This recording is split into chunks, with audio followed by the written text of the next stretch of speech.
Coming up now on Animal Outtakes, we take a look back at the life of one very special manatee, gone too soon.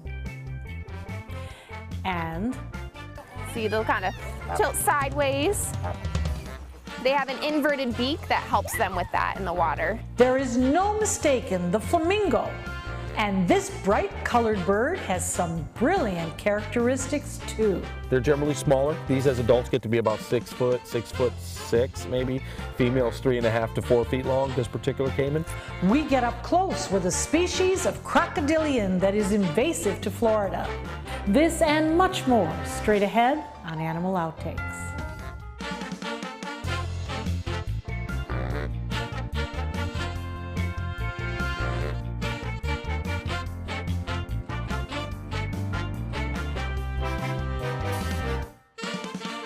Hi, and welcome to Animal Outtakes. I'm Marcia Panucci.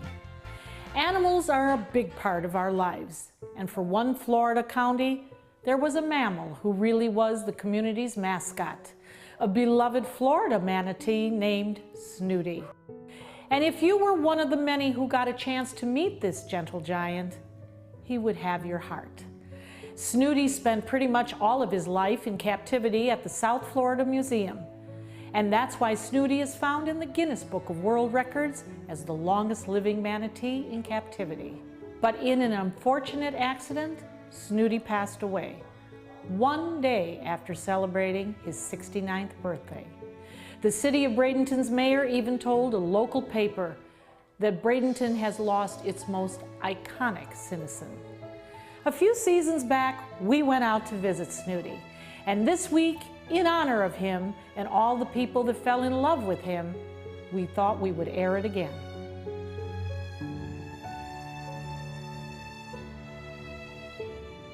You and I were born in the same year.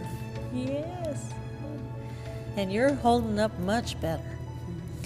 Yes, you are. That manatee right there is Snooty. He was born the same year I was, 1948, and he's getting ready to celebrate his 66th birthday this summer, making him the oldest living manatee. Now, he was born in Miami. Born in Miami. In captivity. In captivity. How did that happen? Well, a 1926 Danish warship was raised out of the Miami harbor and turned into a bar, a restaurant, and an aquarium. And the owner of that facility got permission from the state of Florida to go out and capture a manatee that they could house in their aquarium. And laws were very different back then, not as much was known about manatees. They captured a female they named Lady, and then without knowing it, Lady was pregnant, and the next thing they knew, they had not just the one manatee. Marilyn Margold is the South Florida Museum's Director of Living Collections. Now, Snooty spent how many years in Miami before coming up here to Bradenton? He actually came up here after maybe about 7 or 8 months for a DeSoto celebration. And my Manatee County liked the idea of having a baby manatee around, so they made a request that Snooty be transferred here permanently. So Snooty actually came here when he was 11 months old in June of 1949. So when he got here to the museum, it was a little different aquarium at that time. A lot different, yeah. I'm sure a lot different. At that time, the museum was located where the restaurant Pier 22 is, so they actually had an in-water tank for him, and that's how he started out. Then as the museum grew and moved to this location in the 60s, they built a bigger tank for him, and then the early 90s is the one you see today. Snooty's current tank holds 60,000 gallons of water. It's big enough for 3 manatees to live there comfortably. But right now, Snooty is the only resident. More on that later. Snooty is one of just 4 manatees in the state of Florida that have been classified as non-releasable since they were born prior to the Marine Mammal Protection Act. Marilyn says he's played a huge role in helping educate people about manatees. You know, Marilyn, you have granted us an honor to be here with Snooty today, and you've allowed me to just kind of pet him a little bit, but we do know that that is really not the way that Snooty should be treated. In the past, many years ago, people did interact with him, but that really didn't work, did it? You know, it depends on how you look at it. It worked in the sense that people may have gotten a better understanding about manatees at the time. But what we've learned since then has been significantly different, and that we see how imprinted on Snooty is with human beings, and that's not a good thing for manatees out in the wild. It's important that people don't interact with them out in the wild, and that's simply because if they get used to that, they can be involved in boating accidents, other things can happen to them, they can be dependent on a human being for finding water instead of on themselves, so there's lots of reasons why we discourage that. How much fun has it been to spoil him over the years? Oh, that's the best part, you know, to be able to do that. And I think one of our favorite parts of it is that we do have an animal that we can interact with. You know, certainly it's a privilege to have the oldest of any given species, you know, under your roof. And so South Florida Museum stepping up to the plate when he was 11 months old, I don't think they had any idea that they were going to be doing the same thing 60 years, 65 years later. He will surely be missed, but we have to thank him for the decades of awareness and wildlife conservation he gave to the number of visitors who came to see him.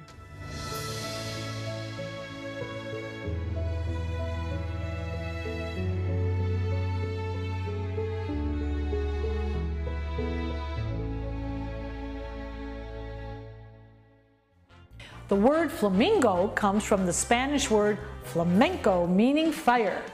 And it's the intensity or the glow of these birds that helped give them their name.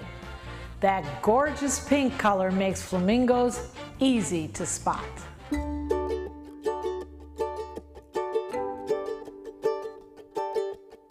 So we are doing some feeding with these guys. As you can see, they are very motivated. Here at Sarasota's Jungle Gardens in Florida, visitors get a chance to get up close with these colorful birds. So flamingos are native to Florida. A lot of people, when they think of Florida, they're going to think of flamingos.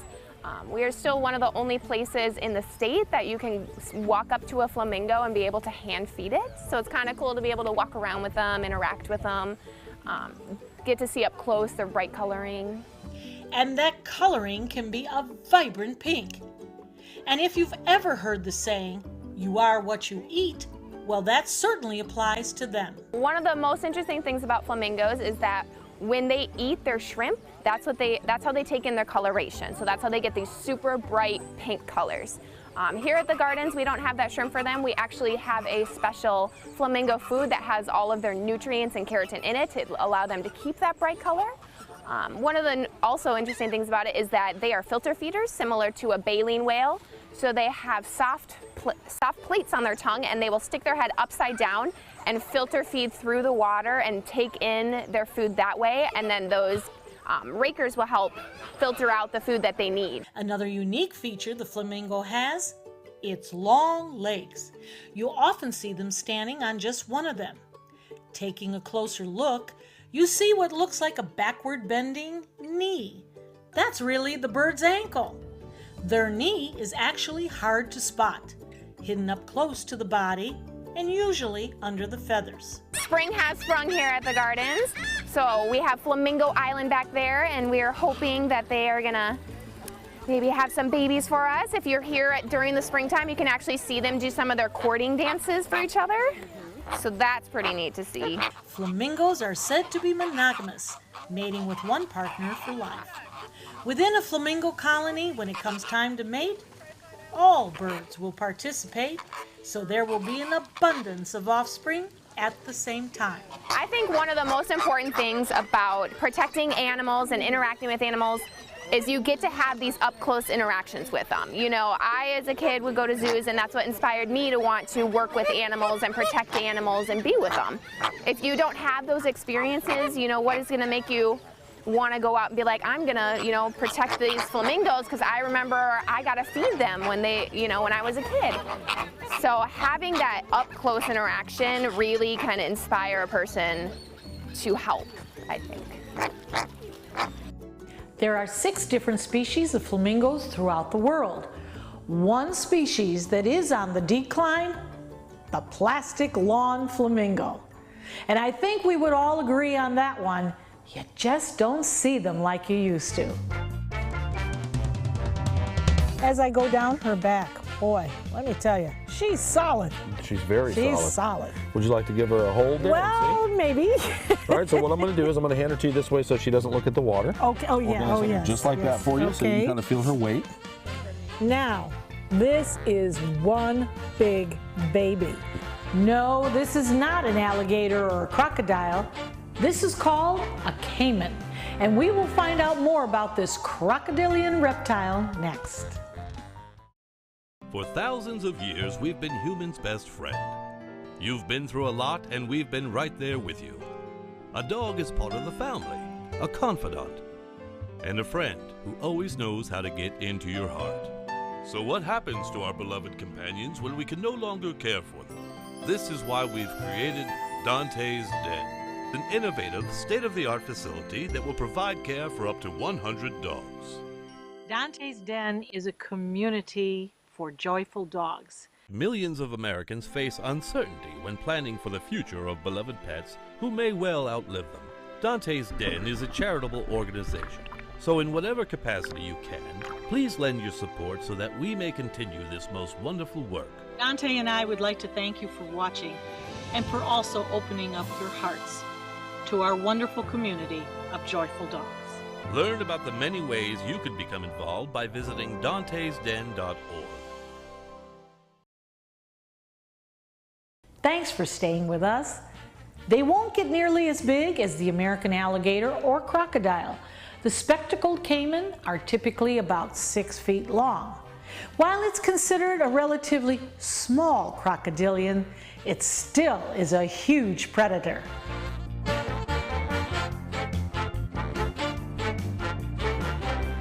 Troy, you have a new friend here. I do. This is a spectacled caiman. Caiman versus crocodile. And an alligator. Oh, And so gharial. There's a bunch of different things. This is a caiman. They live in South America generally, but they are an invasive species to Florida. They came in years ago, and there's a lot of speculation on it, so I'd be lying if I said exactly how they got here, because I wouldn't know. They are able to swim. They're very, very highly tolerant of salt water, so they can migrate like the American crocodile, so they can get around. Pet trade, releasing, they're not endangered. They breed very well, and they breed very rapid. So they become an epidemic in South Florida where they're pretty invasive, and they're down there a lot. now they're dangerous. Yes, ma'am. Are they more dangerous than the American croc, or are they about on the same level? I would say that's a really hard statement to make. American crocodiles can be dangerous if you mess with them. As a general rule, American crocodiles will leave you alone. There's not a lot of attacks on record. Caimans are the same way. They're aggressive when they're handled, apprehended, or messed with. So if you see a caiman, alligator, or croc and you don't bother it, generally, as a general rule, it will flee. But they can be dangerous. She's been eyeing me since we've been standing here. What is the keenest sense on this particular The croc? keenest sense on them is as far as what's the strongest part they Yes. have. Their eyesight is extremely well. They have cones and they can see very, very vivid color. So their eyesight, their smell, and if you look at all these little beads in the front, see these little dots? yes, those are water, those are receptors. So if something starts tapping the water near it, it can actually sense that and pick it up. These are its ears. So they flap, they can hear real well, and they'll lift them up when they go into water. They're airtight. I mean, they're airtight. And they're called a spectacled caiman because you see the little specks on top of their eyes? Sure. They have 2 little points right there. And you notice how brave we are because that snout is banded. Thank you, Troy, for doing that for us. It's not so much that I did it for you guys. That's actually a law. I am a Class 1, Class 2 permittee for crocodilians. And when you take something like this out into the general public to talk to you, we have to do this. This is a law. You cannot have it untaped. Now, if I was working at my own facility and you were safe, I wouldn't have to do it. Another thing is it keeps it safe and you safe and everything in between, and nobody gets hurt that way. And this does not hurt the animal at all. That's strictly electrical tape. It comes right off when it's wet, doesn't stick to them, and the minute I put it back, I take it off. We've heard about the powerful jaws Yes. of a crocodile. That's banded with electrical tape. Right. Has they ever broken out of that tape? Not I've had experience with. They would be able to get it caught on something and pull it out, but as far as opening the mouth of a crocodilian, opening its mouth is not anywhere near the come down pressure on it. So you could actually take your finger and hold with this much strength the mouth shut, but you're not going to do that with it closing. I want to go back to the eyes, Troy. Okay. These eyes are just a beautiful green, obviously, to be camouflaged in the water. But there's a slit of black. What is that slit? It's their pupil. They're nocturnal. So these animals will lay around real lethargic all day and get sun, and then at night they go out for the kill. And they hunt whatever they can. Water, fish, frogs, salamanders, and then as they get bigger, birds, mammals that come to drink, little deers, possums, raccoons. The spectacled caimans found in South Florida are believed to have been released or escaped from the pet trade. According to Florida Fish and Wildlife, the spectacled caiman was first spotted back in the 1960s, and they are still found today to be breeding and self-sustaining. Sweet! How would you like yelling this every day? Well, if you have one of these little porkers as a pet, you could. We all know pigs love to eat, but did you also know they are pretty intelligent animals? Dr. Don tells us all about piggies next. Hamilton was adopted from a rescue in 2008. He really likes to be around people. And as soon as I start to make my breakfast, Hamilton is right there. I get out my mat and I'm doing a downward dog and he's underneath. He's quite the pug about town. He gets invited to a lot of parties. He knows he's a pretty big deal. I mean, look at this little face. How could you not love him?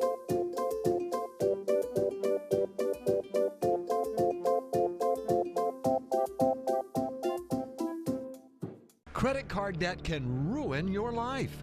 If you owe $10,000 and minimum payments are siphoning away your paycheck each month, you can get debt-free in less time than you think. I've paid $800 a month for the past 3 years and haven't changed the balance on my credit card. Get Debt-Free Now has a program to reduce your debt, stop the harassing phone calls, avoid financial ruin, and settle for less than you owe. I feel like a huge weight has been lifted off my shoulders. You're pre-approved for our special hardship program if you owe $10,000 or more.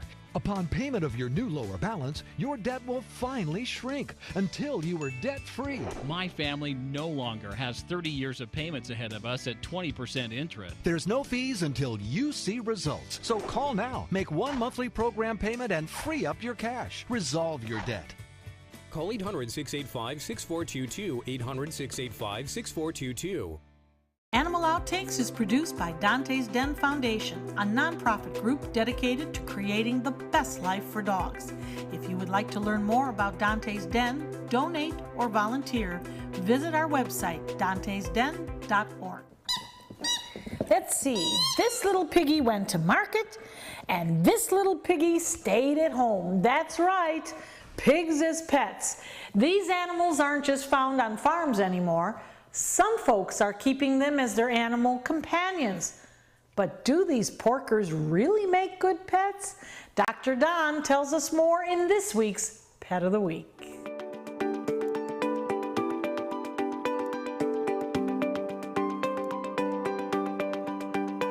Dr. Don, usually when we see a stroller like this, there's a little puppy coming out of it, but oh my goodness, there's a little piggy coming out of this.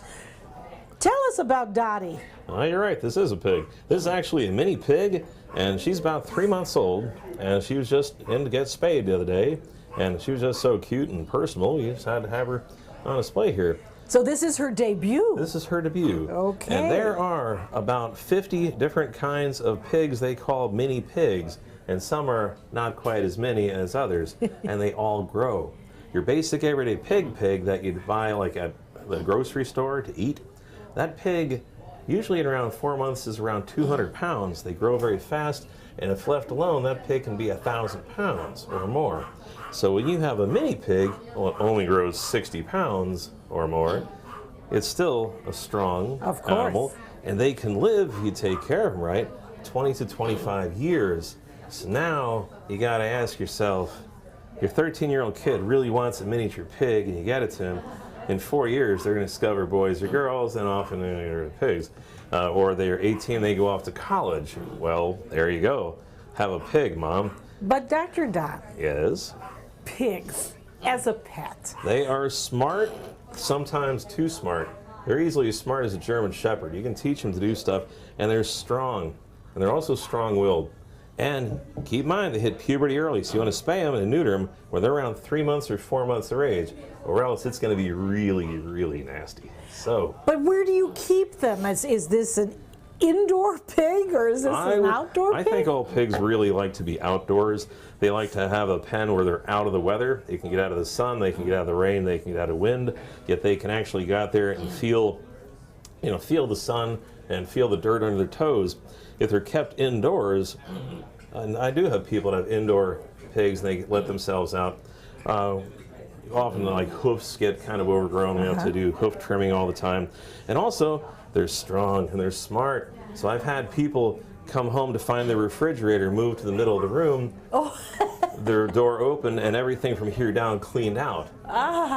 They will open up your oven and look for food. These things are very smart and they're strong, and they're not for everybody. Now Dottie is about, how much does she weigh right now? Oh, right now she's about 20 pounds. They always weigh more than they look. Like I can look at a dog and tell you how much it weighs, but a pig, just double it because they're so dense. Wait till you see the next pig. And that is my question. Now, can you show us just how big Dottie may get? Sure thing. Let me. Sometimes they're not that. Hi, Wilbur. Now, this Dr. Don is Wilbur. This is Wilbur. He's 2 years old. 2 years old. And how much does this baby weigh? Good question. I have a walk-on scale and I'll get you exact, but I bet you by looking at him, I was going to say around 85 pounds. He's 84 point something pounds. Now, when will he solid stop? Muscle. When will he stop growing? They kind of continue growing. And he's as sweet and gentle as can be. Life. And yes. We're feeding him little pieces of apple here. A little piece of apple. We want low-fat stuff because they also tend to get obese, and if they get obese, they're going to get arthritis, and they're going to all the maladies of 500-pound people, which is not good. And this tail is wagging like crazy, so things are going real well for Wilbur right now. But you're saying he's going to keep eating, and he's going to keep growing. Right. And just like any animal, before you bring home a little piggy, Dr. Don says, do your research. Make sure that they are the right pet for you. And also check with the county and city that you live in. Some areas don't allow pigs and have zoning rules, so you want to make sure a pig is legal to have in your area. Coming up next, our very own Dr. Dog talks about the all-important toys. So you've decided to go to college. That's cool. So pop quiz. Which is a better way to earn your degree? Commute to college and fill your gas tank, get stuck in traffic, drive in bad weather, try to find a parking space, walk a half mile to class, or learn online at Independence University. In the park on a bench, on the beach on a towel, or on your couch with your kid, your campus is wherever you want it to be. You don't go to college. College goes to you. That's independence. That's Independence University. You schedule classes around your schedule, and all your supplies, including a brand new laptop and tablet, are included with tuition. At Independence U, you'll learn from professional instructors with real work experience. You'll get personal support in school and employment assistance when you graduate. Get your degree, but keep your life. That's independence. That's Independence University. So if you're really smart, you'd call now. Call 1-800-319-0237. Independence U, for an independent you. Call 1-800-319-0237. Call to see if you qualify to enroll in a Medicare Advantage plan right now. At Humana, we believe great things are ahead of you when you start with healthy. And part of staying healthy means choosing the right Medicare plan. Humana can help. With Original Medicare, you're covered for hospital stays and doctor office visits when you're sick, but keep in mind you'll have to pay a deductible for each. A Medicare supplement plan can cover your deductibles and coinsurance, but you may pay higher premiums than you do with other plans, and prescription drug coverage isn't included. But with an all-in-one Humana Medicare Advantage plan, you could get all that coverage plus Part D prescription drug benefits, all for an affordable monthly plan premium, and in some areas, no plan premium. It's all described in this free book and DVD. Call for yours and discover how an all-in-one Medicare Advantage plan from Humana could save you money. Call 1-844-328-2700. Welcome back. Now we go to one of our wonderful vets who's going to talk to us about toys. Are they safe, and which ones we should buy?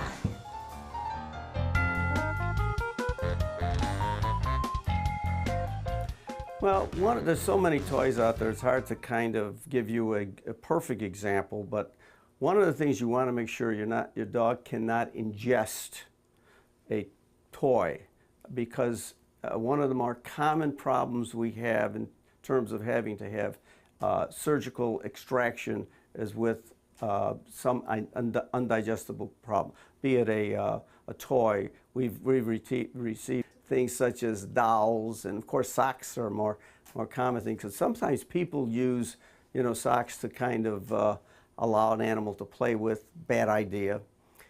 Any small toy, you want to use something large that they can gnaw on. It's not going to break up. People use rawhide sometimes. I'm a little concerned with rawhide because, especially with the knobs on the end, if large dogs can chew them, they can't digest them, and it can cause impaction. So it's really common sense. So a specific type of toy, and of course the toys that allow an animal to play with them and allow them to eat out of the what do they call those things? I forgot the names. Kongs. The Kongs. Thank you. Mm-hmm. The Kongs, they're very good for them because it gives them something to play with, and they get a reward if they're playing and active, and they can't really hurt themselves. Make sure that as soon as they start showing symptoms of, first of all, they stop eating. Sometimes they start vomiting. A day or something like is okay, because a lot of animals have a dietary indiscretion. They'll eat things, they'll pick up things off the floor, and it's just passive, no problem. But once it's gone on for more than a day, and the animal's lethargic, you really want to consult with your veterinarian, because oftentimes these things go undetected. There can even be partial blockages, which can go on for days. So you have to be very in tune with your pet.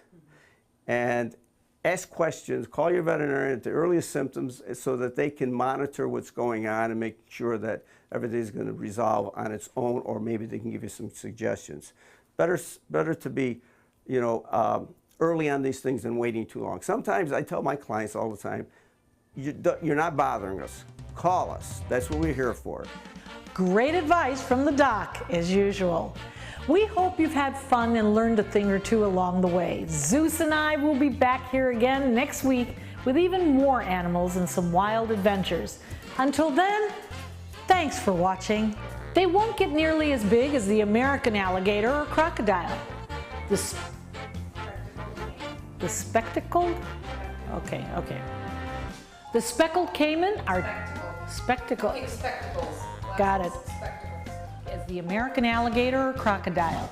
The speckled caiman are... that's not right, is it? The spectacled. All right, one more time. No, shoot. Spectacled. Spectacled. Okay, but that's okay. The spectacled. Spectacled. I thought I did the sui pretty good. Yes, I did.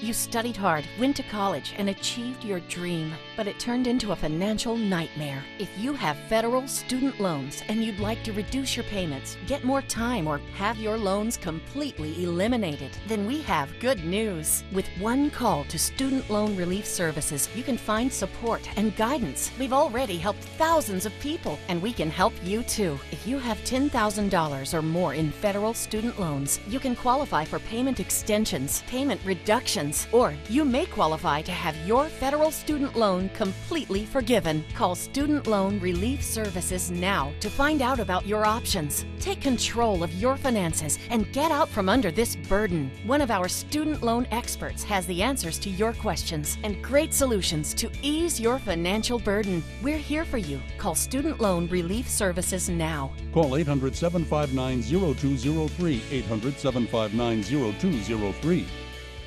Check out My Suncoast Dining on mysuncoast.com, your guide to the foodie lifestyle. ABC7's own Chef Judy serves up her favorite recipes, cooking tips and trends, dining blogs, step-by-step videos, and Suncoast Restaurant Guide. You'll find it all at mysuncoast.com/dining.